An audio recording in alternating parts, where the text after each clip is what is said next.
Hello everybody and welcome to the patch 12.20 notes. This is Riot's October patch for League of Legends, and I feel for this one I'm going to dig a little bit more into it and really go over each individual patch note a little bit more. So we have the introduction. Let's read the introduction.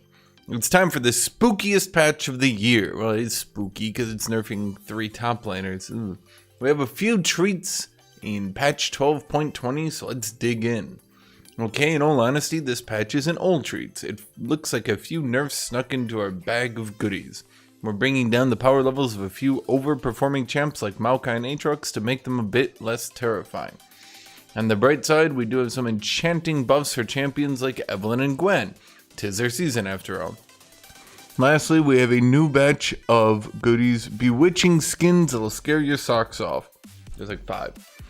We're also introducing a big update to our language detection system in this patch. Now zero tolerance language will be detected and stopped live, and players using this language will automatically be system muted. Looking to experience a scary 50 gold roll down only to not hit any of your key units? We'll learn more about your odds in TFT patch notes here. Okay, TFT patch notes aren't part of the League patch notes. So this one's actually funny, and I want to talk about this for like 1 second. Basically what they're doing here is if you use a bad no-no word, it will actually live mute you and notify everyone that you used a bad no-no word. Okay, let's go through the patch highlights. Nerfs to Aatrox, Maokai, Set. Buffs to Elise, Evelynn, Gwen, Jace, Kennen, Rammus, Wukong, Ziggs. Did they really include Gwen as a spooky champion? It's like, if Gwen is a spooky champion, so is a slutty cat girl costume. Yeah, super spooky. Yeah, Gwen is spooky. Oh, I'm spooked when she goes hee hee hee hee hee hee hee running down the lane. Doesn't she literally skip and like wave at the camera? Like, she actually breaks the 4th wall trying to be a weeb bait. We have adjustments to Blitzcrank, which these are nerfs, I'll break it to you.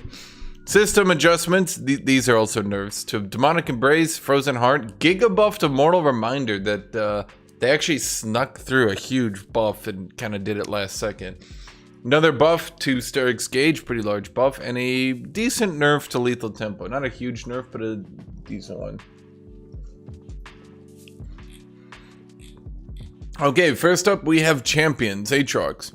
Aatrox's passive not only gives him tons of damage, but also tons of healing when lethality amplifies his percent max health damage. Well, lethality doesn't amplify it, it just reduces, okay. While the Eclipse nerfs last patch did weaken him a bit, he's still too powerful when picking up Eclipse and Gore Drinker. Well, no. Eclipse has a significantly, I think Eclipse actually has a much higher win rate than Gore Drinker at this rate. Basically, last patch, what they did is they were like, oh, let's nerf Eclipse, but the problem is that they ended up buffing Eclipse on a lot of champions in a lot of situations because basically they nerfed its late game a bit, but they buffed its early game. But because, Aatrox wants to win early game, and because high rank prefers the early game, it meant that in a lot of situations, actually they ended up buffing Eclipse. Alright, passive Deathbringer stance. Oh, well, let me finish reading this. We're taking his healing down a notch, so he'll only need to rely on landing skill shots he'll need to rely more on landing skill shots to sustain himself. Well, the problem right now is that with his lethality full damage build, which Riot desperately needs to nerf and look into, not just for Aatrox, but for a lot of champions, because a lot of champions are going over to a lethality build. Basically, he won't need to sustain himself. He's actually just killing champions right now. So Riot needs to look into Eclipse. Notably, Eclipse is still very overpowered, and yeah. Passive Deathbringer stance. Heal 100% of post-mitigation damage down to 80% of post-mitigation damage. Now, while at a glance, let's bring up Aatrox's win rate here real quick, just so you can compare it. While his win rate itself might not look spectacular, his pick rate is completely way too high. You can see that. Once you start going into Masters Plus, his win rate's basically the same, but his pick rate goes up again. So I think that this nerf, you have to remember with this nerf, a lot of people are looking at this and they're like, oh, that's not that much, but actually it is a decent nerf. So every time you whack minions, you'll heal for less. Every time you hit a jungle camp, you'll heal for less. Every time you hit a champion, you'll heal for less. A lot of people aren't looking at the implications of this because they're thinking like, oh, in a pure knockout 1v1 brawl, Aatrox will win. But they're not thinking like, okay, well, what if you're 1v3? What if you're healing on the jungle camp in between fights? What if you're clearing the jungle camp? What if you're doing Baron? What if you're doing Dragon?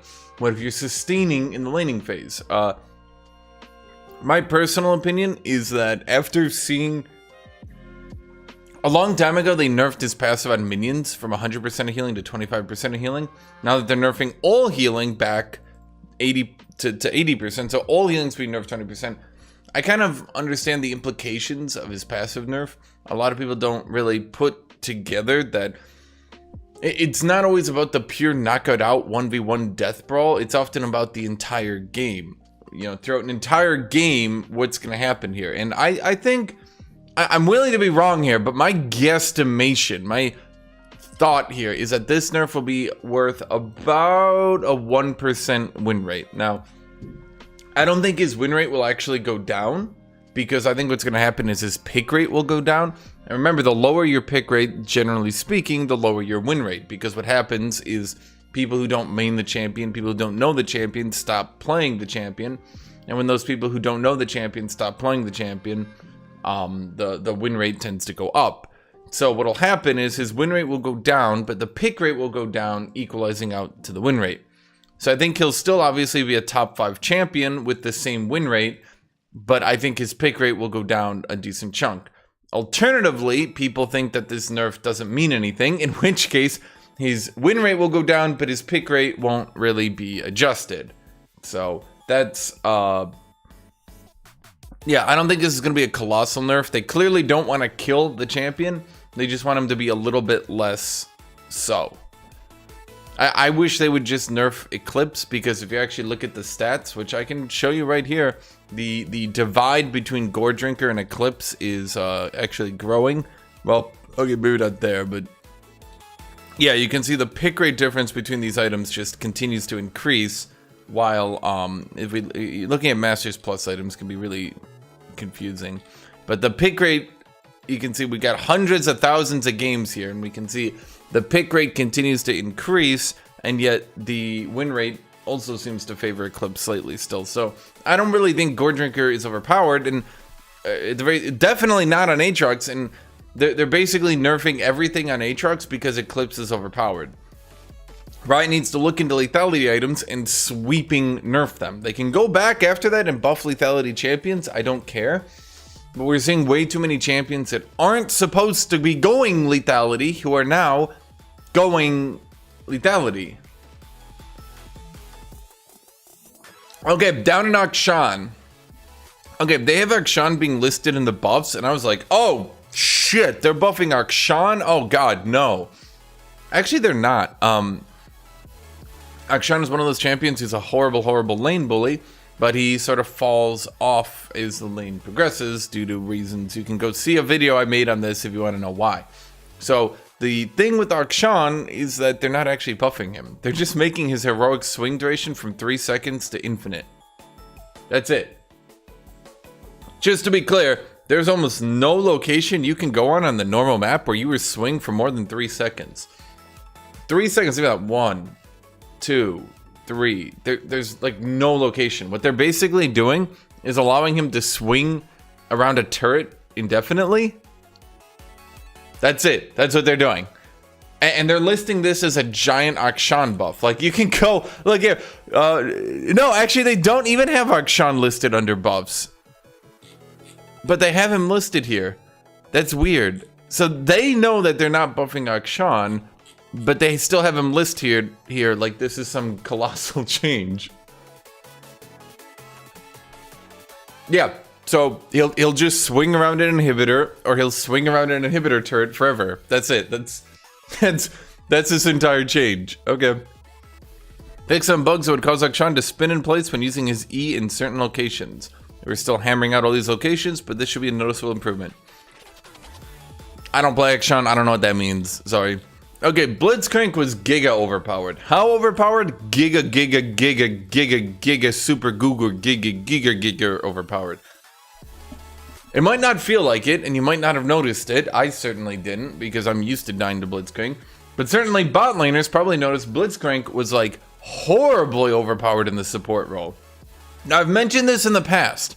What happens is Riot takes a champion, like Blitzcrank, they give them the ability to jungle, and they go, won't this be a funny meme? Blitzcrank jungle. Then the support Blitzcrank players go, oh cool, now I can help leash for my jungler more. And Riot's like, no, don't do that. And they're like, oh, and now I can help my ADC take Krugs and Grump faster. And Riot's like, no, don't do that. And they're like, yay! And then like their win rate skyrockets because they can feed way more gold to their support, and they can do Dragon way better, and they can do Baron way better, and they can and Riot has done this in the past. In the past, they did this to Darius, they did this to Garen, and they did this to Diana, they did this to Echo. All these champions who they give these jungle modifiers so they can jungle for haha funny jungle meme builds. Like, if you remember Darius, his win rate shot up 2% when they buffed his ability to jungle. Because shockingly, top Darius couldn't jungle as good as the other laners. If you looked at it, Aatrox could clear the jungle very well due to the healing on his passive, due to his AoEing. You had champions like Jax could jungle pretty well due to Counter-Strike. So after they pushed the wave, they could go clear the jungle. Darius was pretty bad at that because he couldn't activate his passive, obviously, on the jungle. He needed to stack up his bleeds on the jungle, which took a while, and then by the time they were stacked up, the jungle died. So Darius couldn't jungle very well. He couldn't jungle. And then when they gave him the ability to jungle, it made him very overpowered. Much in the same line that Blitzcrank being able to run up to the dragon and start doing over 100 bonus damage on each punch, and being able to hit his E for like 300-400 bonus damage. Yeah, Blitzcrank became overpowered, and his win rate, shockingly, just went all the way up. And he became monstrously overpowered. So, I guess my thought here is, Riot, stop making meme junglers, because all they do is become overpowered when you enable them to jungle. Garen, by the way, had the same thing. When Garen got the 150% damage against jungle with his judgment, it was very often that Garen would go into the lane, judgment the wave, spin, choo, kill the minion wave, then run over to a camp, kill the camp, then run back to the wave, kill the wave, run over, kill the scuttler, run back to the wave, and you can't just let champions giga clear the jungle without making them overpowered. Okay, so let's look at that. Last patches changes. Okay, that sounds weird to say. Succeeded in getting players to give jungle Blitzcrank a try. Unfortunately, it's still not as strong as we'd like it to be. Yeah, it still sucks. On the other hand, the changes unintentionally supercharge his strength as a support. We're tweaking his numbers in a way that should nerf his support strength and increase his jungle power. So his base AD is down by 2. His base attack speed is down from 0.65 to 0.625. I'm going to be honest with you, this is kind of a really large nerf to his ability to clear the jungle. So unless they are massively, and I mean massively, buffing his ability to clear the jungle, this pretty much kills jungle Blitzcrank. The amount that his shield from his passive has gone from 30% of maximum mana to 14 to 45% of maximum mana at levels 1 to 18. So I'm assuming their assumption here is that support Blitzcrank will sit at a low level and jungle Blitzcrank will be at a high level. Therefore, support Blitzcrank will be squishier by having less shield strength, and jungle Blitzcrank will be about equal, if not more tanky, by getting to a higher level. Okay, so his W overdrive, the amount of bonus damage to the jungle is going from 60 to 180 to 60 to 220. I'm assuming the reason they did this is they didn't want support Blitzcrank to get more clear, they didn't want support Blitzcrank to get even more jungle clear, because they're trying to give him more jungle clear to make up for these base stat nerfs. Now they're trying to give him more jungle clear, but they're giving it to him later in the game. Later in the game isn't, generally speaking, that's not when your jungle clear is impactful. You need your jungle clear early in the game, not later in the game. So this is odd. To say the least, this is odd. This is not going to do what Riot thinks it's going to do. Later in the game, most people just run up and pow, pow, pow, clear the jungle anyway. So getting like, oh, at level 18, you do 40 more damage to the jungle. Well, if you're level 18, you should be basically annihilating the jungle in a few hits anyway. Okay, no longer scales linearly. Scaling is as follows. Okay, well, they're not comparing to what it's to. So I guess they're giving him more clear in the late game. I don't know. Okay, E, Power Fist. Empowered auto attack damage against champions. 200% total AD to 175% total AD. So his base AD is down, his base attack speed is down, and now his E does less damage to champions. The damage to non-champions is unchanged, and now he has a chance to uppercut monsters to the moon when overkilling them. Okay, so I mean, obviously, I think this will take down support Blitzcrank a good chunk to where he would be. But if we look at Jungle Blitzcrank, we need to go all the way down. I don't think Jungle Blitzcrank is even showing up anymore. It is not. Okay, so if we look at Jungle Blitzcrank, which I have to manually go into to look at, the win rate is 44.8%. This is not viable. And giving him these large nerfs to his clear speed, then also making him less tanky, then also making him do less damage. Jungle Blitzcrank is dead, and giving him a little bit more jungle clear later in the game doesn't change that. I have to assume Riot is basically giving up on Jungle Blitzcrank at this point, because the fact that they're not giving him any more clear speed to make up for this, it's dead. I mean, can we be honest? It's dead. I mean, it's dead. Bye, Jungle Blitzcrank. Elise, by the way, Jungle Blitzcrank was never viable. Elise, human form Q range adjusted. Elise's Q range is slightly shorter than her auto attack range, which leads to an awkward half step when she Q autos enemies. Its range of judgment should make her combos feel much smoother, and even though the number went down, this should result in a slight range increase, especially against larger enemies. Okay, so I need to explain this. Elise's Q had this weird mechanic. I'm not sure why it was here, but it was here. Elise's Q had this weird mechanic where, okay, I need to open up Paint to describe this, because generally you guys assume range works like, oh my god. You guys assume that range works like this, right? Where you take your range and you compare it to their range, right? Box to box. Everybody gets it, right? You assume that's how the range of abilities work. Elise's Q, for some reason, didn't work like that, but actually worked like this. Unlike every other ability in the game, it checked its range to the middle of the opponent's hitbox. This meant that giga-large champions like Cho'Gath and Scion and those sorts of champions, the later in the game you went, it meant that Elise actually needed to start to get closer to them to Q. It was very weird why it was ever coded like this. I'm assuming this was a nerf done to try to kill Elise top lane way back in the day. At either rate, against a lot of champions, yeah, her Q range was actually slightly shorter than her auto attack range, which is not really what they intended. I'm assuming you all know this is not what they intended. So the cast range has gone down, but it goes to the edge of their hitbox now instead of having to go into the middle. Evelyn! Okay, so the jungle is full of late game champions who destroy the late game and are also extremely good early game. And for some reason, let's look at Masters Plus, they all keep getting buffed.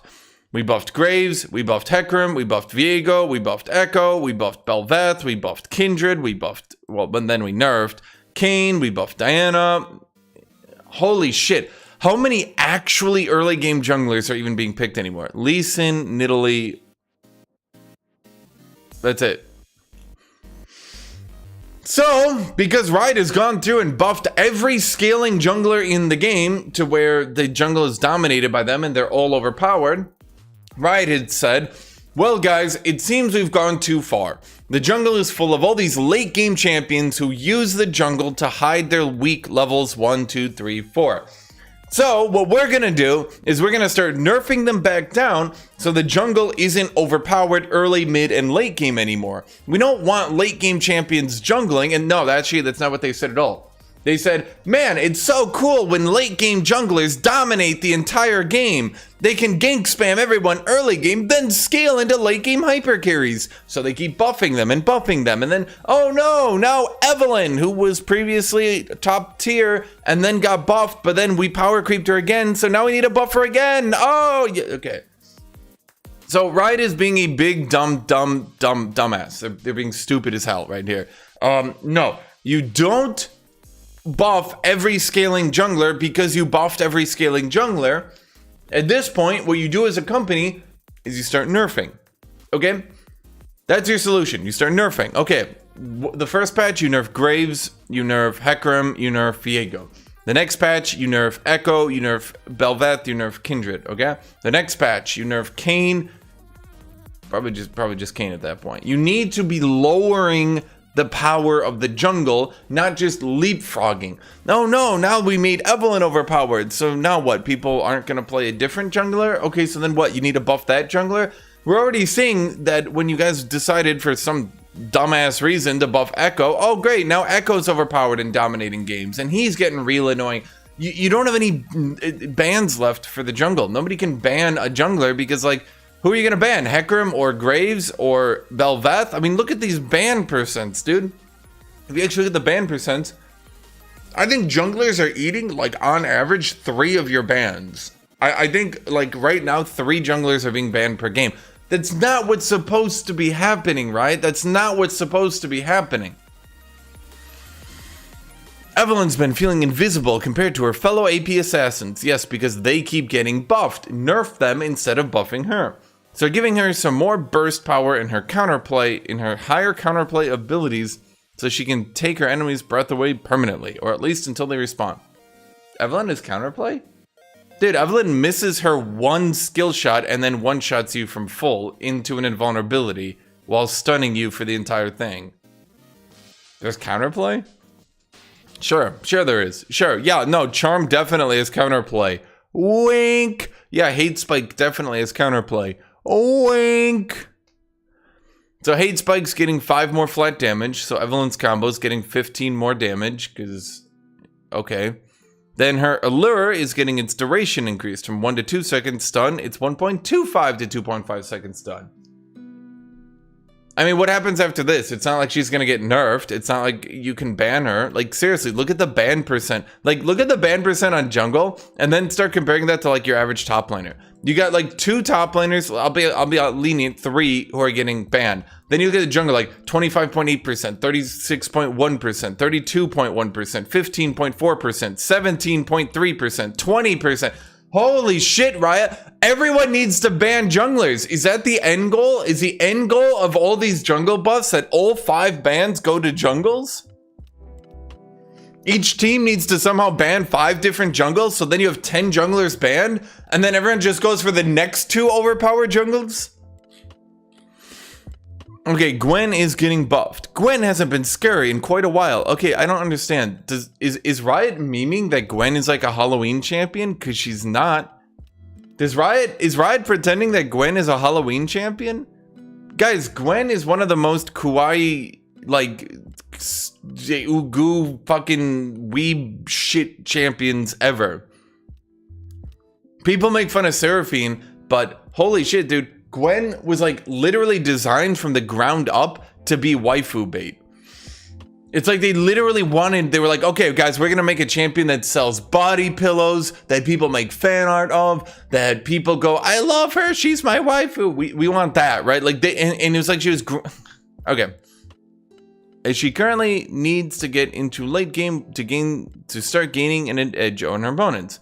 We're sharpening her mid-game power a tad to help her better compete with other similar fighters. Okay, so they're just buffing the base damage on her Q. Not the scaling, but the base damage. The damage per snip is going up from 10 to 26 to 10 to 30. The final snip is going from 60 to 140 to 60 to 160.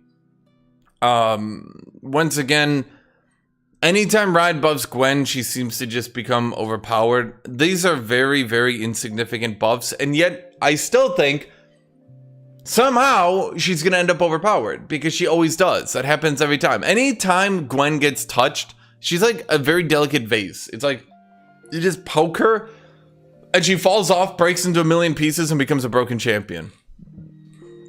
Jace, who doesn't need to be buffed because Jace is a horrible, horrible champion whose awful design quickly takes over top lane and makes the lane extremely unfun. Jace even now is this Masters Plus? Yeah, Jace even now is the 24th highest pick. Jace is balanced at like a 47-48% win rate. We've seen it time and time again. Even at those win rates, he enters Challenger, he enters Pro Play, and he starts dominating. I think we don't buff Jace ever again until we actually add some real counterplay to the champion. Real counterplay isn't after he removes 2/3 your HP and knocks you away, then you have 20 seconds to fight. Well, you can't fight back because you're at 1/3 HP, right? That's the whole point. He jumps on you, removes 2/3 your health, and unless you're a champion who can basically one-shot him or gap close 5 times, like he removes 2/3 your health and then runs away real fast. His only real issue seems to be the weaker team fight, the weaker scaling, but, you know, he's just very improperly designed. He was designed for Season 2. In Season 2, he was fighting champions like pre-rework Warwick, pre-rework Aurelia, pre-rework Sion, pre-rework Darius. Do you know how I keep saying pre-rework? Because all the champions he was fighting were reworked to get more counterplay, except for Jace. So we need to rework Jace. As a late game Jace, it can be a little scary to swap to your hammer and jump straight into the enemy team. Yes, because it's supposed to be scary late game. We're giving him some small buffs to his durability in the late game and giving him some more tools to play with in his hammer form.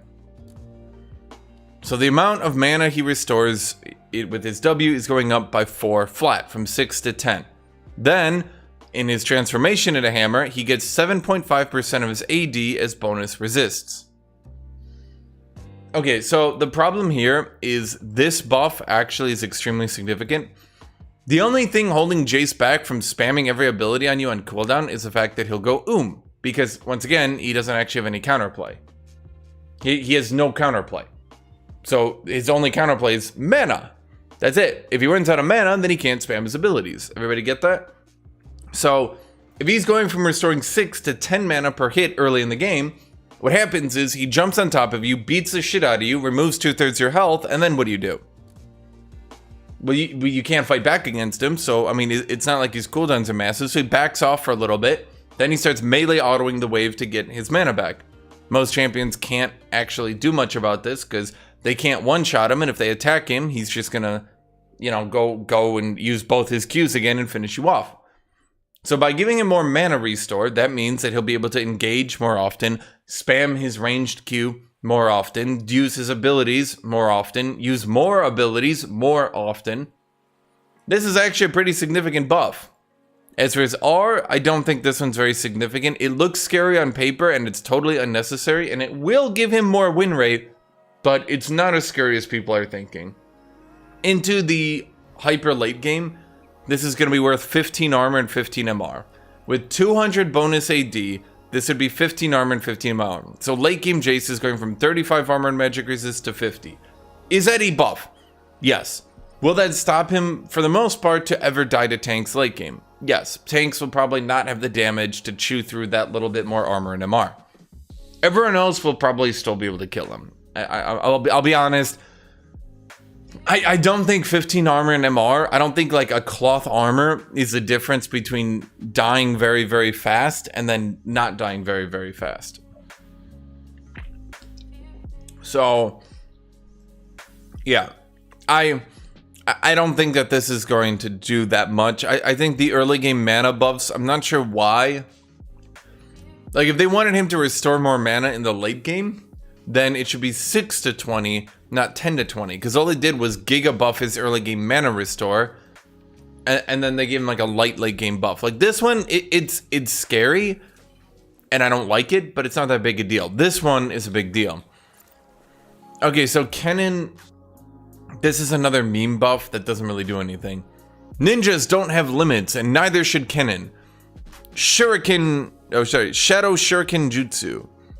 Well, wait. No, actually, Kennen is not a shadow ninja. Right, do you know your own lore? Kennen is not a shadow ninja. A shadow ninja, shadow arts are forbidden. That's Zed, right? Kane. They're the shadow ninjas. Zed and Kane are the shadow ninjas. Kennen, to my knowledge, has never betrayed Shen and has never learned shadow magic. So Shadow Shuriken Jutsu? No, right? No. What? No, right. Seriously, do you actually know your lore? Okay. After ending his E, Kennen's bonus attack speed buff will now allow him to surpass the 2.5x attack speed limit. Does Riot... Why don't they just remove the 2.5x attack speed limit at this point? So many champions can break it, and so many champions do break it. My question to Riot is, why even have this in the game anymore? This doesn't really contribute anything to the game anymore, does it? Does anyone, like... I don't know. Because, like, all the things that allow you to increase attack speed are slowly being changed to surpass the 2.5 limit. So, why not just remove the limit at this point? It's not like you can reach the limit without actually shooting for it. You can't reach the limit without using stuff like lethal tempo on most champions. Like, I suppose Jax, who builds like 3 attack speed items, could reach it, but Jax doesn't really build 3 attack speed items right now. Maokai. Okay, so they're basically obliterating Maokai. I'm not going to go over this too much. I don't think Maokai is overpowered. My opinion is Maokai is not overpowered at all, and despite having a pretty high win rate, I just don't think that he's overpowered. So these nerfs that they're doing to him, in my opinion, are a little bit unwarranted and kind of brutally massacre the champion. That's my opinion. So, let's look at all his stuff here. Passive, Sap Magic. Let's actually read through it. Maokai's update has led to him taking root across several roles, but his roots run deepest and strongest in the top lane. But the issue is that as you start reaching the higher ranks, like once you start reaching Masters and Challenger and all that stuff, Maokai starts falling off considerably as people know how to abuse his early game. So unless they're giving him more strength in the early game, which they're not, they're nerfing his early game, it seems a bit unfair to bring Maokai top back and then utterly annihilate him. They're like, Maokai's back, everyone, and everyone's like, yay, Maokai, I missed you, tanks, and Riot's just like, tanks, get the fuck out of here. And you're just like, no, my tank. And trimming down his sustain in the mid to late game and upping his ultimate cooldown to hedge his strength. Okay, so his healing is going from 4.5 to 12% on his passive to 4 to 10. Okay, if they really want to make this change, why not make it 5 to 10? So 4.5 to 12 to 5 to 10. Maybe something like that. Like maybe if you really got to do this, maybe like buff his early game a bit, keep his laning phase about the same, and then bring down his late game, right? I don't know. This feels bad because they're just removing Maokai from the game again. They're not balancing him. He's just gone. He will only be good in the early game. Or sorry, not the early game. He'll only be good at the early ranks. As you continue to rank up, he's going to get worse and worse as more and more people abuse his early game. By nerfing his early game even harder, where you're going to see less and less Maokais try to brought out. I mean, we're seeing at Worlds that people aren't really even playing Maokai top. He rarely gets used. So, I mean, they're nerfing his jungle, they're nerfing his top, they're nerfing his support, they're nerfing everything Maokai. Effectively, in my opinion, this removes Maokai as a contender, and I don't like it because I liked having Maokai around. You know, I think tanks have finally reached a balance where there's enough armor pen, there's enough anti-tank mechanics where tanks don't just take over the laning phase, then outskill you to team fights. Tanks actually feel good and pleasant and balanced right now. And so killing one of the only viable tanks at a time when tanks actually feel balanced is, well, it feels bad. Okay, Rammus. A bug fix in 12.19 to Rammus's W resulted in a sizable nerf to everyone's favorite armadillo, removing some of his training weight so that now he'll be even faster. That said, we'll be keeping an eye out to make sure he's still speedy and tanky and adjust as needed. Okay, so defensive ball curl is losing itself slow. For all of those who didn't know, when you went into defensive ball curl, you were slowed by 30%. In my opinion, this change is very, very good for the high ranks, because the higher rank you went, the more you started to notice that defensive ball curl was actually, it was very hard for most champions. I should say it was very hard for Rammus to deal with most players that knew to just walk away from him. If you were playing at ADC and he went to defensive ball curl, you just walked away and waited for it to end. You didn't shoot into it and die.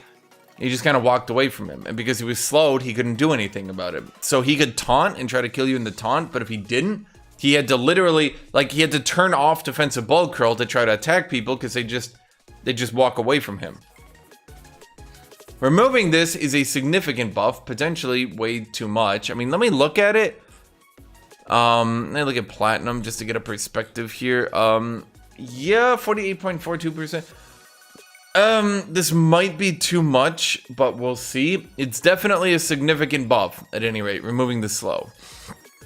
As for his ultimate, they're just slightly moving his ultimate to be slightly faster. Instead of his ultimate dashing forwards at 105% of move speed, it will now dash forward at 110% of move speed. It's not that big a deal. It's a very slight buff to his ultimate. I'm not sure why they even bothered to buff this. To be completely honest, I'm not sure why they even bothered to buff this. It seems like a very insignificant buff for some reason. This seems like a buff where they were like, maybe two different developers were working on Rammus and trying to buff him, and they both like showed up at the Rammus buff meeting at the same time. And Riot like both gave them a presentation, and there was a montage of each of them arguing for their point, and they were going like and they both like gave such convincing arguments that the Riot executive in the back was like, I'm shocked. Both of you gave the most amazing presentation of your life. You know what? You're both winners. And they like, because this is a good buff, and then this is just like, why? Like, why even do this, right? It's so insignificant. But okay. Set is a boss. The boss is always on top. He isn't happy being in the middle of the pack or in the middle of the map. So we're tuning his numbers so that his mid lane strength is a bit weaker without affecting his top lane strength. Spoilers. They're killing his top lane as well. Okay, so his magic resist is going down 4. They're not giving him per level magic resist back. He's just gonna have 4 less magic resist the entire game. So yes, this affects top lane. Shockingly, champions with magic damage go top. Champions like Aurelia, champions like Jax tend to have magic damage. Champions like Rumble, Kennen, Ryze, Vladimir tend to also, shockingly, go top lane. Cassiopeia can go top lane. So yeah, right, this does affect his top lane. Shockingly. Then, his passive regeneration per 5% health missing is going down at the rank 1, so level 1, 2, 3, 4, 5. Oh, Mordekaiser. Yeah, Mordekaiser. Silas. There's another one. Jesus. So, he's, in the early game, in every 5% of missing health, he's going from 0.25 health regen to 0.15. That is a removal of over 1/3 of his healing from his passive at level 1, 2, 3, 4, 5. So, shockingly, that does tend to affect his early game quite considerably, Riot. Set is still not this giga-scaling champion. And so against a lot of champions, he tends to need his early game. Against champions like Jax, against champions like Aurelia, against champions like Aatrox even if you're only fighting physical damage champions like Aatrox, like Darius. Yes, right? You tend to back off and you tend to need to heal, okay? And if you're fighting someone like Ornn who chunks you away, you need to be able to get your health back up so that you're not just dead. This change is a considerable nerf to Set that, in my opinion, basically kills the champion. The nerf to his magic resist, then the nerf to his healing will skew a lot of his matchups. It's not like he's overpowered. He's sitting down here at a 50% win rate. Even at the low ranks, he's not even at the acceptable 52%. He's only at the 51.6%. So as we go into Masters Plus and he goes down to a 49%, This change, in my opinion, this is going to be worth about a 1 to 2% win rate. Can we all agree on that? It'll be worth about 1 to 2% win rate. This will firmly take him from, oh yeah, he's first pickable, but he's got flaws, to, yeah, don't really play set. He's just not as good as other champions you can go for. So, in my opinion, I think this kills the set. They're also giving him from 50% to 55% bonus AD ratio on his right punch. So his right punch will scale a little bit better. He'll deal a little bit more damage after the early game. But I'm going to be honest with you guys. This doesn't matter. This tiny buff does not make up for this and this. If they really wanted to make up for it, they would need to give him more magic resist per level. It wouldn't need to be that much. Like 0.25 more per level, so into the late game he can still kind of equalize it out. I think that would be fine, you know, because then it would equalize out at level 17 and 18. It'd be less early game. I don't know, right? You're just killing the champion. And I'll be honest with you guys, we're gonna be back and we're gonna be buffing set like 2-3 patches from now. I assume 4 at the most we'll see set getting a slight tune-up. And the notes will be like, wow, our last nerf went harder than expected. We didn't know that set was gonna be that nerfed. No one had any idea. And I'm gonna be like, I knew, Riot, I knew. Okay, right now Wukong's damage output is actually greater if he ends his ult before it times out. Yes, wasn't that intended? Right? Didn't Riot literally say you're supposed to Q, R, Q, R, Q? Didn't they literally say that's his intended outcome? They literally said that's what they want you. They want you to end your ult early and kind of combo things. Which feels pretty bad. Well, then you're just saying the champion design, as it was originally intended, you're saying the original champion design, the rework was flawed. That the rework felt bad. Are you admitting that? Because they seemingly are kind of admitting that here. Any Wukong players? Are they actually admitting the rework actually wasn't that good? That going Q, R, Q, R, Q, like, might have been amusing a few times, but after that kind of felt, like, tedious and not really that fun? We're putting some more strength into his ultimate so that the Monkey King can spin to win for the full duration of his ultimate. Okay, so this one is actually a significant buff. Instead of 220% AD for his ultimate, it's going up to 275% AD on his ultimate. 275%. That is a bonus 55% AD over the course of his ultimate.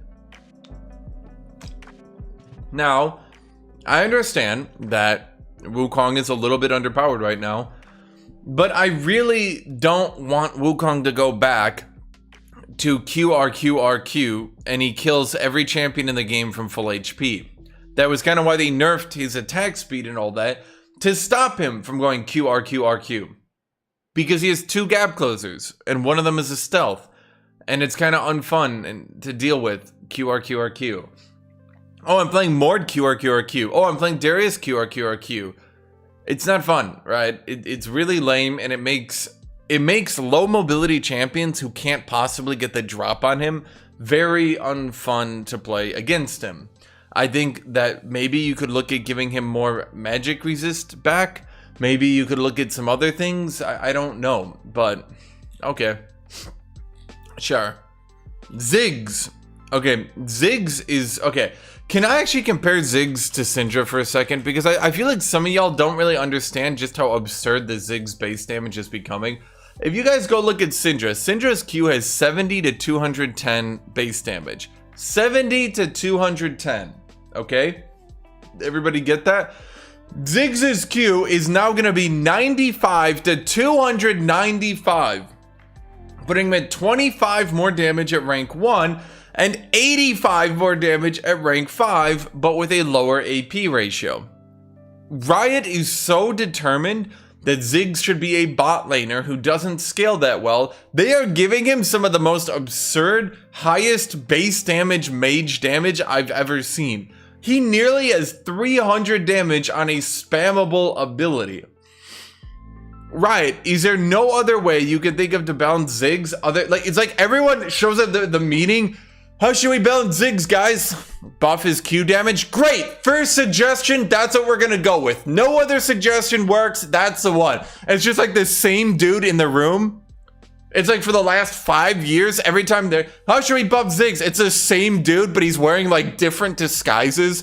The first time he's like buff his Q damage. The next time he's like wearing a mustache, buff his Q damage. The next time he's wearing like a trench coat, he's like buff his Q damage. The next time he's wearing like a fucking like Challenger backpack and a hoodie and pretending he's faker. He's just like buff his Q damage. And now he's got 95 to 295 damage. Didn't this ability used to have like 225 base damage? Holy shit. Okay. Honestly, I think he still won't even be that good just because, like, of all the reasons. Like, his total lack of scaling into the late game means that unless he hard wins a laning phase, takes the turret, goes to another lane, pushes them, takes the turret, unless, like, his team gets, like, a 5,000 gold advantage early game and snowballs on it, he just sort of scales off into nothingness and dies. Items. Okay, since the last time I talked about Demonic Embrace, they actually reduced the buffs. When I originally talked about it, I was like, oh man, they're trading off some of its power. That's cool. It'll do less, it'll have less survivability, but it'll do more damage. No, actually, they're just nerfing it really hard. Demonic Embrace is functioning too well for AP bruisers and ranged damage over time champions. So literally who it's intended for. Demonic Embrace is functioning too well for AP bruisers and ranged damage over time champions. Riot, who else buys this item? But it's performing... Okay, but it's performing too well on full tanks like Zac, Amumu, and Udyr to name a few. Yes, because... Wait, what? But Riot, that's who you intended it for. What? But you literally... Wait, I'm not making this up. Hold on, I'm not being crazy here, guys. Wait, look. They doubled the AP ratio on Zac's W. They doubled, back last season, they doubled the AP ratio on Zac's W because they wanted him to build Demonic Embrace.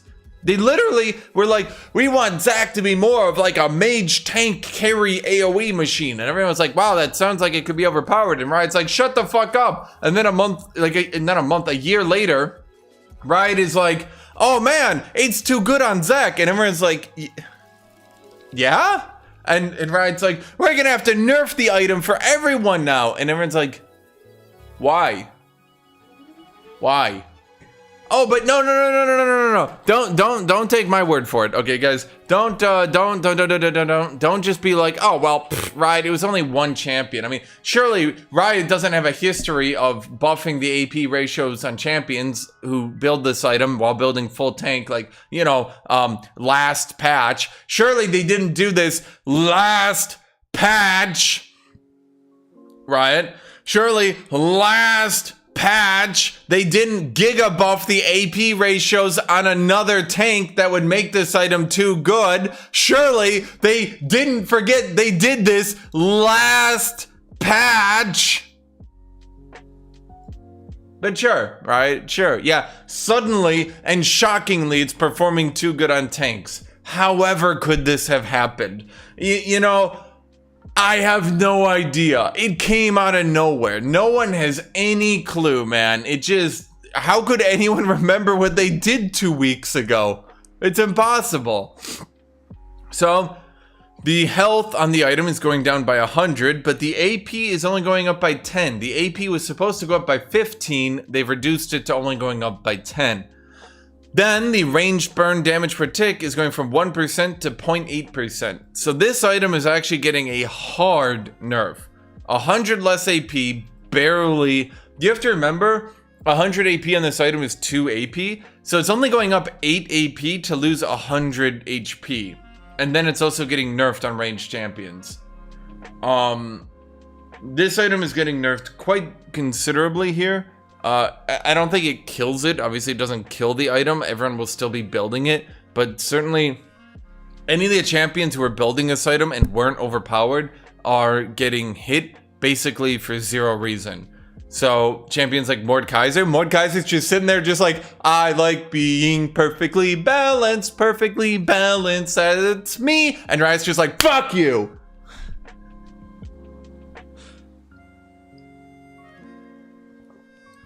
So, yeah. Yep. Frozen Heart's getting nerfed because it was overpowered like a year ago. In fact, actually, if I look this up, hold on here. I want to look this up, because I'm fairly confident. I'll admit I might be wrong here, but yeah, they giga buffed it last season. Yeah, they did. Wait, right here. They reduced its cost from 27 gold to 2,500 gold last season. So I'm right. They're basically just reverting the buff they did last season. Okay. So it's been too cheap for a long time. Now the thing is, they reduced it to 70 armor from 80. So it was going to be a really cheap item, but it would give less armor. Then they buffed its armor. Then they increased its slow reduction. Okay. Then they gave it this giga buff to its attack damage reduction on top of it. So, for some reason that I don't know of, they're kind of catching on to the fact that Frozen Heart was extremely powerful for extremely cheap on a lot of champions. So, yeah. They're increasing its cost by 200. But they're giving it 10 more armor, and then they're also nerfing its flat damage reduction on auto attacks. So the way I look at it, at 90 armor, I think what they want people to no longer first item Frozen Heart on a tank into champions like Jax, and then just shut down Jax's damage entirely. They want that to stop, okay? They don't like that. They don't like that, okay? They also want champions like Jax, like Aurelia, to stop building Frozen Heart, then diving in at the 80 carry, and generally being unkillable until late game.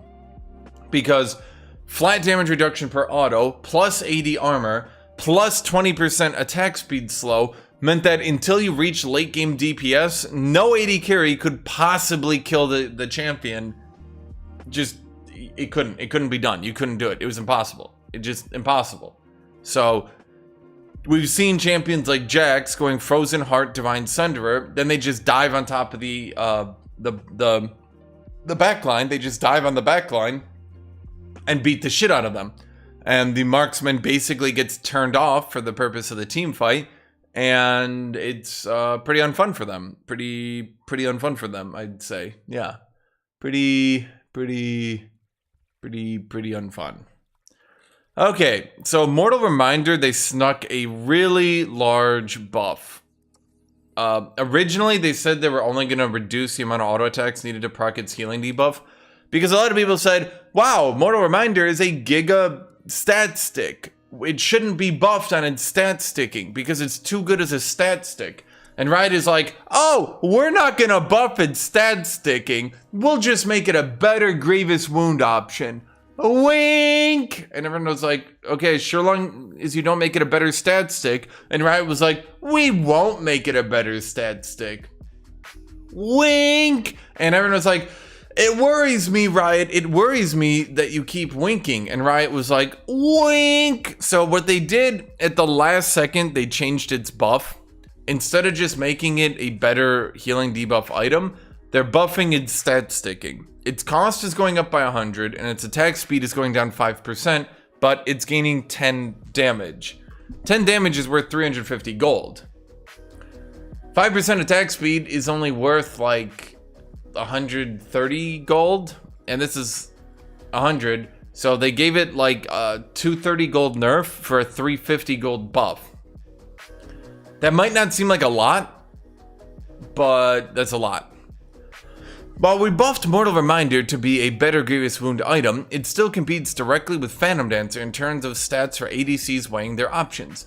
We're emphasizing its AD component more so it can stand out against Phantom Dancer's attack speed and move speed offerings. Well, yeah, right. The problem is that like if you're an ADC, it's best to just go for raw DPS. How do you kill someone who's healing? You beat the shit out of them with raw sustained damage. That has been, ironically, the best way to deal with healers. Just raw sustained damage.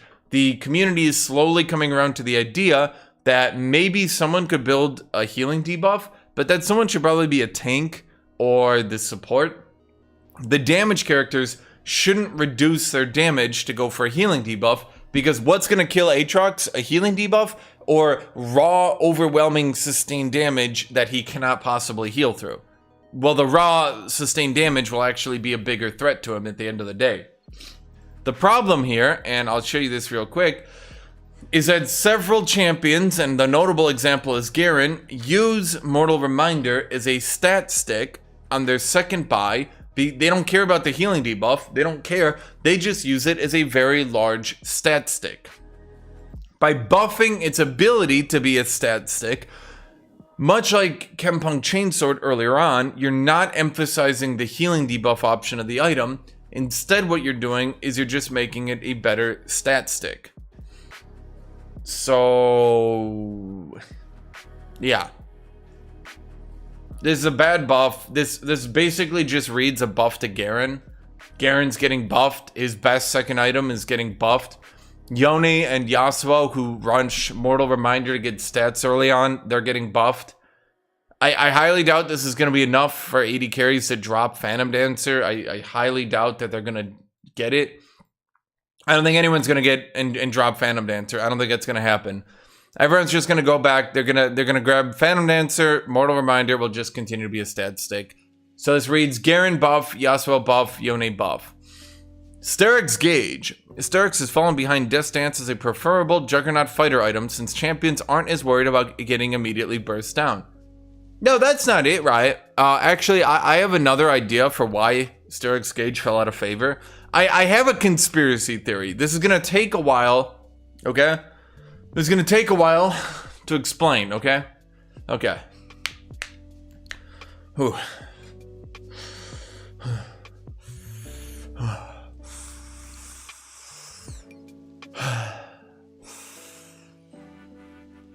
You nerfed the fucking shit out of it. You absolutely nerfed the shit out of it. Not even listed here. Can we actually find... they're not even listing it here. They nerfed its shield. They made its shield decay. Ah, here we go. Here's the one. They nerfed the shield.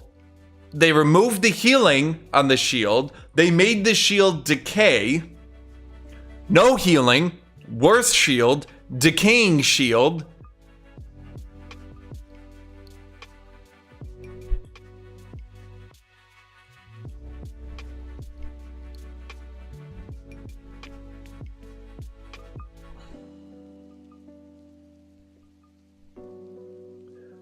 Anyone? Like, what you think it's because the meta changed?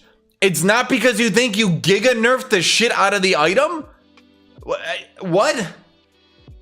Okay. Sterix is falling behind Distance as a preferred Juggernaut fighter item, since we nerfed the shit out of it and never bothered to go back and buff it. We're buffing this item to make it more relevant to Juggernauts so that it will still be taken into consideration when deciding on their itemizations. Yeah, Riot, yeah, you nerfed the ever-living shit out of this item. Okay, here's what you need to do, right? In order to make this item relevant again, remove the decay on the shield or give it its healing back. You could continue to buff the shield strength, and that's what you're doing, but the problem is because the decay happens so quickly, if the shield doesn't instantly blow up into 9,000 pieces, it just rapidly deteriorates and stops mattering. So Steric's Gauge used to last for what, like 4 seconds? How long did it used to last for? Oh, let me look down here. 5. It used to be a 5-second Giga Shield. Right. Now, you went from a 5-second Giga Shield that meant if it procced, you could run into the middle of the enemy team, and you knew that for 5 seconds, you could shield up and stay alive. It went from that to it decays rapidly. So the second it procs, and it can proc by poke, it can proc by an AD carry auto attack, they see the shield, they back off, they shoot you again, and by then half the shield is already gone. So it went from a way for low health juggernauts to keep sitting at low health and stay at low health and try to continue to fight and get their health back up through healing or try to get a kill, try to get a triumph proc. You know, it went from doing that to the shield happens, quickly decays. That's it. So instead of making the item more interesting by bringing back the healing, instead of making the item more interesting by removing the decay, they're just giving it more damage. The AD ratio is going from 45% to 50%, and the shield strength is going from 75% to 80%, and the decay will happen over 4.5 seconds instead of 3.75 seconds. So this is a large buff, and it will probably make the item good. The problem is, this kind of makes it the quintessential, like, stat stick item. It will be the biggest stat stick of stat stick land. We're gonna see, probably we're gonna see all these high base AD champions who just want giga stat sticks, maybe into the late game, they'll just want a giga stat stick. So if you're playing a champion like Darius, if you're playing a champion like Aatrox, maybe, although Aatrox probably not because his build has completely changed. But if you're playing Darius, Garen, Illaoi, any of these champions, Set, Olaf, all these sorts of champions, this item will now just be stat stick. Now, 50% AD is what it used to be. So a lot of people wonder why that would be too much. The problem is that the average AD on items has gone down because Riot has decided that instead of AD items just being giga stat sticks, they should do more interesting things. So Maw gives a shield. Death Dance gives the healing on kill and the bleed effect. We have items like Ravenous Hydra, which give less AD than they used to, but they give AoE on abilities, and they give Omnivamp instead of Lifesteal. So AD items do less damage now, but they give more interesting effects. Steric's Gauge going back to 50% base AD puts it way ahead of where other items are now. Just to give you an idea here, if I look at Darius, now Darius is I think he's one of the highest damage champions, if not the highest damage. It might be Illaoi, might be Darius. That means Darius is going to get 74 damage at level 18 on Steric's Gauge again. 74. That means that is 9 damage higher than Ravenous Hydra, which is the other highest AD item. That's a lot of damage. So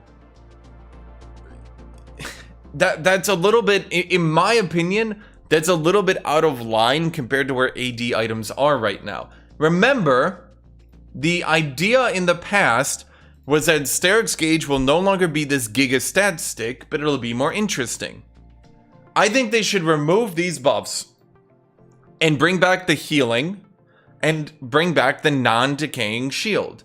If you bring back the healing and you bring back the non-decaying shield, you buff the item, you make it more interesting, but you don't have an item that a Darius who decides to build Stridebreaker into Force of Nature into Omen, that Darius won't then be able to go 4th item Steric's Gauge, and all of a sudden he's like, oh, now I have 74 damage with 400 HP with a very large shield. And it will be a very large shield now because they've buffed it now to 80%.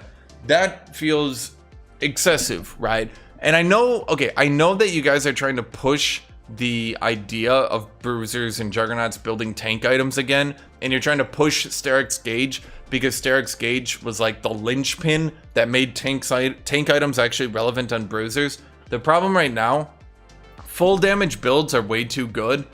Maw and Death's Dance have hella synergy with damage and no synergy with HP.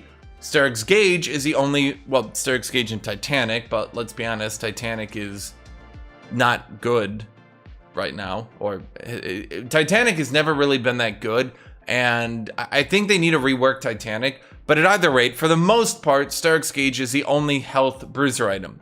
The issue is that it's not enough, and unless you make it like unless you make Steric's Gauge just crazy overpowered again, to where everyone builds Steric's Gauge, we are not going to see tank bruiser builds come back. And I don't mean full tank, I mean like Gore Drinkers, Sterak's into Omen, Force of Nature, right?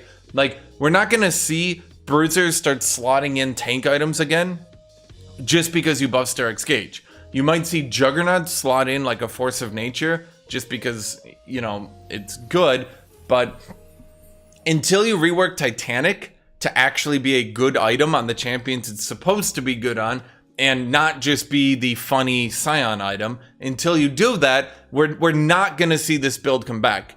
Death Dance and Maw scale way too good with damage to where stacking full damage is way better. I know I just said that. Stacking full damage is just way better than the health bruiser builds, okay? So, yeah. As for runes, lethal tempo is being nerfed, but only on ranged champions because Riot hates top laners. Instead of 75 range for ranged champions, it will now be 50 range for ranged champions. Melee champions are unaffected because they only had 50 range to begin with. I think it did need a nerf on melee champions as well, so that's it. I do think it's a good idea though, because I think the range bonus for ranged champions was going a little bit too high. We saw in team fights that late game champions like Caitlyn, just as one example, or Kai'Sa. Well, Kai'Sa goes the other one, but who am I thinking of? Like Vayne or Caitlyn, or who's the one? A lot of these AD carries, they just ended up with kind of absurd ranges that by the time the team fight was, you know, in the middle of the team fight, it kind of became impossible for melee champions to interact with ranged champions because their range was just too high. Like, how does a melee champion interact with 625 range Vayne? Realistically, you don't. She has so much range at that point that she practically has more range than a leap strike from Jax. And it just starts to become very, very difficult for anyone to reasonably interact with. So I think this is a good nerf, but I think it also needed to be nerfed on melee. The amount of attack speed that it gives on melee champions is just way too much in the early game, which leads to what I like to call the full dipshit play. The dipshit play is where you grab lethal tempo, you run at your enemy, and you right-click them. And you know, because lethal tempo lasts for such a long duration, and because it gives 1500 gold of stats at level 1, you know that you're going to win the all-in. So you just run up and you go, and you just spam right-click them. And they need to outplay you. They need to make a better trade and a better play than you. Well, all you need to do is right-click them. This is particularly noticeable on Jax, who gets level 2 and just leap strikes at you, counter strikes, and just goes, and somehow you need to like make this crazy outplay on every engage. So here is the behavioral system adjustment. This one's actually fairly significant. Zero tolerance language will now be detected live and in-game. When detected, these messages will not be sent to other players. The offending player will be system muted and all players will be notified. So if you say the N-word in game, you will instantly be muted. Everyone will shame you. The game will shame you. You'll have to walk the walk of shame, etc. With our growing confidence in feeding detection, we're increasing the strictness of the model for high-level play in ranked solo duo. We'll continue evaluating play in other queues and make adjustments as necessary. Recently honored players will now be visible in the Add Friend and Friend Request menus. We want to make sure it's easy to keep playing with those players you've enjoyed playing with in the past. Okay, so actually, I think, once again, this is a good thing, and this is definitely a good thing. I really think Riot is making good strides towards connecting the community and actually making people make friends. I think League as a game was a bit isolated from each other. So, like, what you played a game, you were done, then you played another game, and you never really saw those same people again, right? You just go on and you play another game, right? So this change is actually quite good because it helps ensure that like you might make friends, and if you make friends and you actually start talking to people, you might not want to soft in, you might not want to be a little dipshit, because what if you have one of your friends in the game? Now, I'm not sure it'll actually work like that, but you know, there's a lot of people who have no connection to anyone in League just acting like dipshits because they're anonymous little, well, dipshits. Also, it's good for the longevity of the game if people can actually make friends and play the game with friends. Because, you know, let's be honest, it's not like League's player base is trending, let's say, too far upwards right now. So I think allowing the community to make more friends is a good idea. I don't care. Okay, fixed. Oh, wait, what's this? Searching for a champion by typing their name in champion select will automatically clear any currently selected role filters. This is obviously a good thing. If you ever had like top lane selected and you searched Olaf, I mean, now Olaf shows up in top lane, but in the past he only showed up in the jungle. So you'd search Olaf, it would clear your list, and then you'd be very confused and you'd like get clicking around and then you'd accidentally dodge because you couldn't find Olaf. Very weird, but yeah, no, it's definitely a good thing that they fixed that. Fixed a bug that was causing HP visual issues on champions like Kled or Galio to only show the top half of the bonus shielded health. This was a very weird bug that was really annoying all patch. Fixed a bug that was causing Gragas's airborne ultimate effect to last for a shorter duration than intended. I feel like this should be listed under, like, up there. Making Gragas's ult last longer again feels like a buff, not a bug fix, and it feels like something that should be mentioned. Fixed a bug interaction that Fiora's W and Darius' passive that caused a bleed to deal 1 true damage at the end of the duration of Fiora's W despite being properly parried. I don't know how many games this impacted. Like, even if you parried 5 times throughout the laning phase, that's 5 damage. So I'm not sure who even noticed this, and I'm not sure how this even happened. I'm sure the parry was coded as a bleed, and the bleed was coded as a minion, and somehow she took 1 true damage. Fixed a bug that caused Syndra to not gain Splinters of Wrath when getting minion credit from an ally's support item. But Scion still doesn't get health if an ally kills his cannon minion, even with the support item. Right. Do you know how annoying that is when you're about to kill a cannon minion and your support like runs up and kills it and he's like, hey man, you got the gold, and you're just sitting there like, yay, I got the gold. Cool.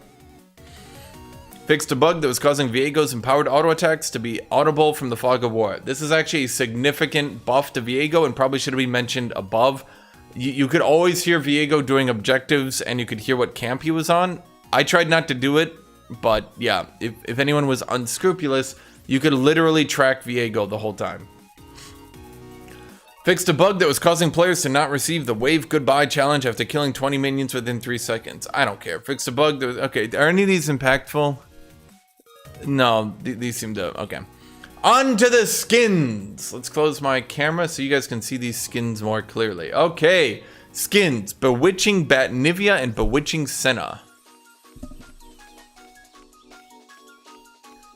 Okay. I mean, yep. Yep.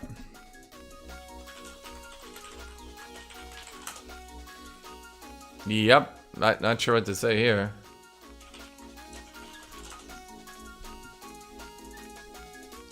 Yeah. They don't look bad. Like, I'm not saying they look bad. They just, it's like, who was the original one? The original Bewitching, was it Bewitching Nidalee? Who looked like really, really sexualized and everyone was like, oh my god, she's so hot, right? It just feels like they're trying to do that.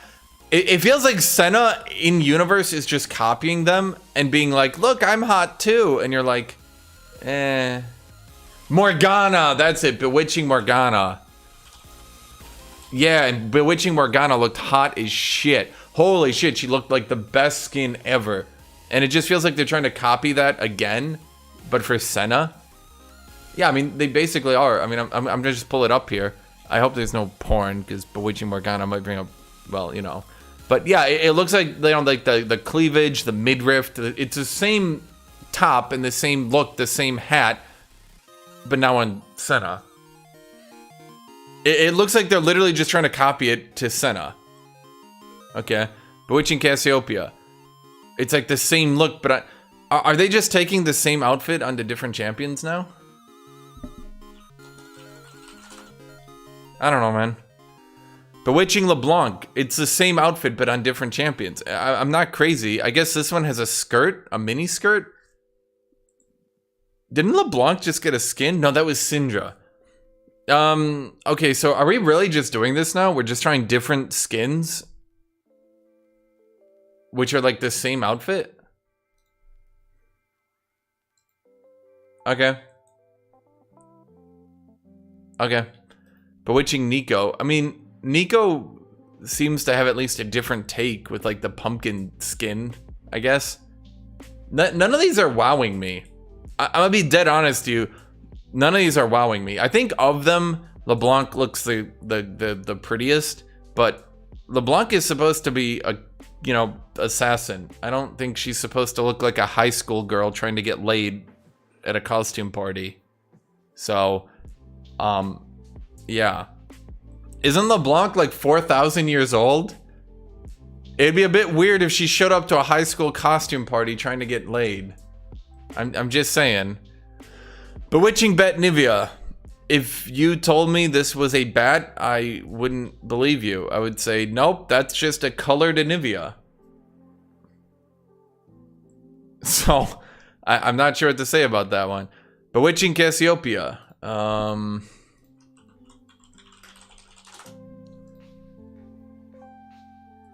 Who is this? Cassiopeia? This literally looks like Morgana. They're just trying to copy Morgana. Okay. It's pretty uninspired. Not gonna say. Bewitching LeBlanc. Yep, she literally looks like a high school girl trying to get laid at a costume party. I mean, this isn't just me, right? Like, yep. This is clearly the best. Like, just to be clear, this is clearly the best. Of all the skins we've seen, this one, both the art and in game, it's the best. I think we can all agree on that one. Not even just because it's the prettiest, it has the best look. I mean, look at this Cassiopeia one. It's ugly. It's like bad.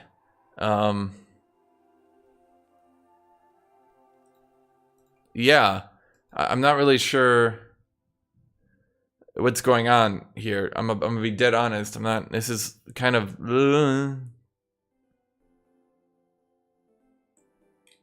And then this one, I don't know if it's like the resolution or something. This one just looks like a much higher quality. Is it just me? Like, it's not just me, isn't it? Like, it actually just looks like a higher quality.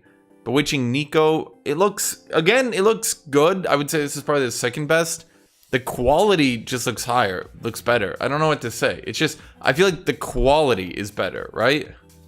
Anyone? Just me? Bewitching Senna.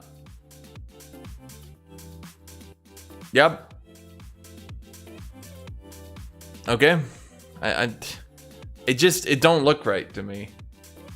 Plus, they still kept in Senna's extremely weird torso, where like her body, you normally have like the hourglass figure, right? And like the hourglass figure looks like that normally, right? And sometimes it gets exaggerated, but like, holy shit, instead of looking like an hourglass figure like that, Senna's literally looks like this. Like, what? And hands. What? Where are your organs, Senna? Where are your organs? Okay. High Noon Senna, I guess, is getting a chroma? Did High Noon Senna need a chroma? I'm not sure. Yep. So that appears to be it, my chatting chatters. I'm going to read the name of my Patreon members. If you like these patch reviews and you want these patch reviews to continue, then, yeah, subscribe to my Patreon. So, reading from the top to the bottom, my Patreon members. People at the highest tier first, and then, people at the, lower tiers as we move on. So, thank you, Lord of Pudding, Stefan Orteman, Alex Tennant. Now I put the camera back on for this one, I suppose. Lord of Pudding, Stefan Orteman, Alex Tennant, J. Paul, OMG Clover, Johnny Boy, Nicholas Hinderer, Vivian, T. the Fish, R.H., Overhaul Conite, Oz, Metal Am Morgan, Eric Pettinelli, Stickbird34, Enthai, Adam Golding, Tenchi Kanashisa, Daniel Huartez, Devin Gill, Kijubi, Carrie, Tara? Why did I say Carrie? Tara, Quill of Anguish, Ezekiel Juarez, 3 and a Hook, Justicier, Manuel, Esteban Arias, Sophie, Guinea Shelbert, Suki02, Yan, Qingming Vang, Ludwig III, Negative KDA, Villain, Horace the Burb God, Christoph Marx, Omar Nunez, Wolfman, Emzarine, Fell, WLC League of Legends, Hoon Arthur, Kokirli, British Mapper, Fanaku, Yedgod, Philemon Landry, Tomato. Let me go to page 2 here.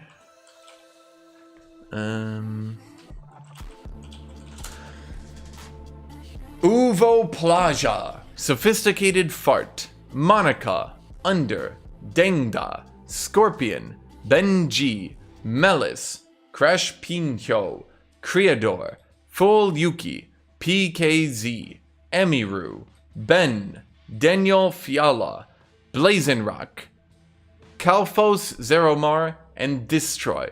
Thank you all of you for subscribing to my Patreon. If you guys want to subscribe to our Patreon, go down below and you can find a link in the description. And by doing that, you can continue to support me and these videos continuing for as little as $3 a month. Thank you to all my YouTube members. You guys are great. Thank you for being YouTube members. And thank you to anyone who likes this video and watches this video. Thank you, you guys. Anyone who gets this far in this video, thank you as well. Thank you guys for watching, and I hope you all have a great rest of your day. But if you give me 1 second, I actually am considering playing a game on my... I'm considering playing a game on my variety channel. I don't know what game yet, though. I could do Total War? I don't know what I want to do with my variety channel. Yeah, we'll think about it later. Bye, everybody.